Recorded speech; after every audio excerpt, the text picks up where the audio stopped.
Hello लोगोफोर गेदेमा थुनलाइगिरि धरनीधर औवारी बिथाङा गैलिया अदेबानि रुंसारि जालांबाय। दा बे खौरांखौ साफ्रोमबो नुखाबाय जानो हागौ। अदेबानि नुवाखैबा नोंथांमोननि सिगाङाव आं बुंनानै होनि थांनाय 20 आगस्ट खालि बिथाङा रुंसारि जालांबाय। दा बिथांनि सोमोन्दैनो सुंद' जिउ खौरां बाहाय कालेक्शन खालामनानै माखासे डिटेल्सफोर होनो लानाय जादों।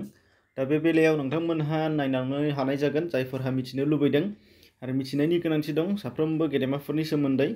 आरो बे चेनेलाव गेदेमाफोरनि बागै गोबां भिडिअफोर बानायनानै होखांखाबाय, नोंथांमोना डिस्क्रिप्शनाव लिंक दं, बेनि गेजेरजों थांनानै नायनो हानाय जागोन। दा फैदो फारि फारि नायलांदिनि।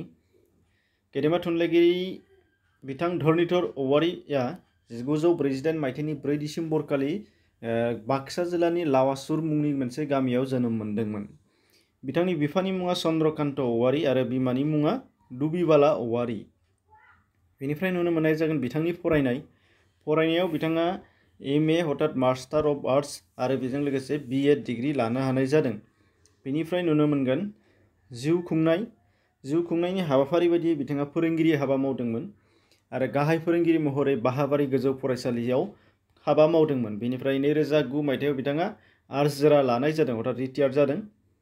बेनिफ्राय नुगोन बिथांनि थुनलाइ सोरजिफोरनि बेलायाव बिथाङा मोदै खन्थाइ बिजाब 1971 मायथाइयाव लिरदोंमोन। बिजाबफोरखौल' बाहाय नोंथांमोननो मख'नानै होनाय जागोन।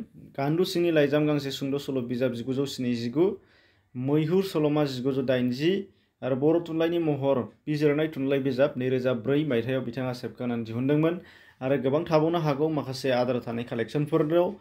दा बेजों लोगोसे बिथाङा ओनसोलनि बा गासै आसामनिनो गोबांथार लाइसिफोराव खुगा लाइसि बिसम्बिफोराव बिथाङा गोबांथार लिरबिदांफोर लिरनानै गालांदों। दा बेजों लोगोसे नुनो मोननाय जागोन समाजारि हाबा मावनायनि बिथिङाव नोंथांमोना नुगोन बिथाङा 4थि आफादगिरि जादों बर' रेबग्रा जथुमनि।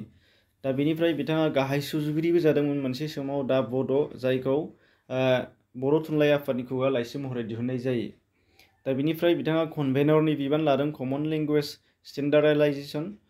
स्टेन्डार्डाइजेशन बे कमिटि मोनसे दंमोन बेनिफ्राय कनभेनर बिबान जाबावदों बिथाङा डिमासा बड' टेक्सट बुक प्रिपेरेसन साब कमिटिनि। बेनिफ्राय खेबथाम आफादगिरि जादों बरपेटा जिल्ला बर' थुनलाइ आफादनि खेबथाम जादों होनदों आगुनि बोखावजायै समनि। दा बेनिफ्राय नुनो मोननाय जागोन बान्थाफोरनि बेलायाव बिथांनो समेश्वरी ब्रह्म थुनलाइयारि बान्था बर' थुनलाइ आफादनिफ्राय होनाय जादों आरो प्रमद चन्द्र ब्रह्म बान्था हथात हायेननि सुफिन बान्था BTC सरकारनिफ्राय बिथाङा मोननो हानाय जादों।